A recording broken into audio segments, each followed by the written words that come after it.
Preacher and Prayer by A. M. Bounds, Chapter 9. I ought to pray before seeing anyone.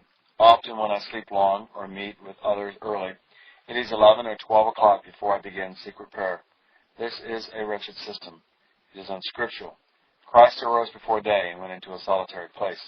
David says, quote, "Early will I seek thee," unquote. Quote, "Thou shalt early hear my voice," unquote.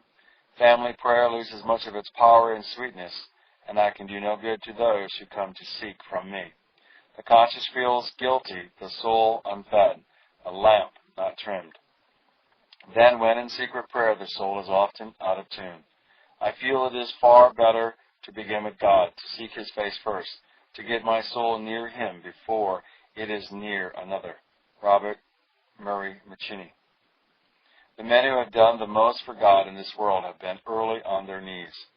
He who fritters away the early mornings, its opportunity and freshness, in other pursuits than seeking God, will make poor headway seeking Him the rest of the day. If God is not first in our thoughts and efforts in the morning, He will be in the last place the remainder of the day. Behind this early rising and early praying is the ardent desire which presses us into this pursuit after God.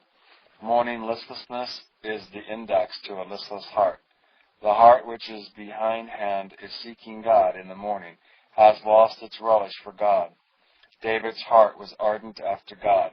He hungered and thirsted after God, and so he sought God early, before daylight.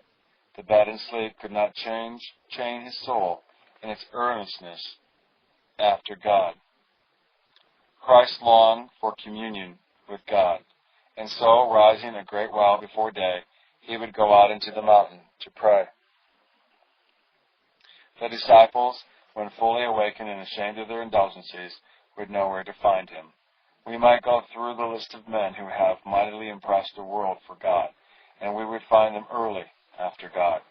A desire for God which cannot break the chains of sleep is a weak thing and will do but little good for God after it has indulged itself fully. The desire for God that keeps so far behind the devil and the world at the beginning of the day will never catch up. It is not simply the getting up that puts men into the front and makes them captain generals in God's host, but it is the ardent desire which stirs and breaks all self-indulgent chains.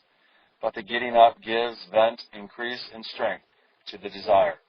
If they had lain in bed and indulged themselves, the desire would have been quenched. The desire aroused them and put them on the stretch for God, and this heeding and acting on the call gave their faith its grasp on God, and gave to their hearts the sweetest and fullest revelation of God. And this strength of faith and fullness of revelation made them saints by eminency, and the hallow of their sainthood has come down to us, and we have entered on the enjoyment of their conquest. But we take our fill in enjoyment and not in productions. We build their tombs and write their effigies, but are careful not to follow their examples. We need a generation of preachers who seek God and seek Him early, who give the freshness and dew of effort to God, and secure in return the freshness and fullness of His power, that He may be as the dew to them, full of gladness and strength, through all the heat and labor of the day. Our laziness after God is our crying sin. The children of this world are far wiser than we. They are at it early and late.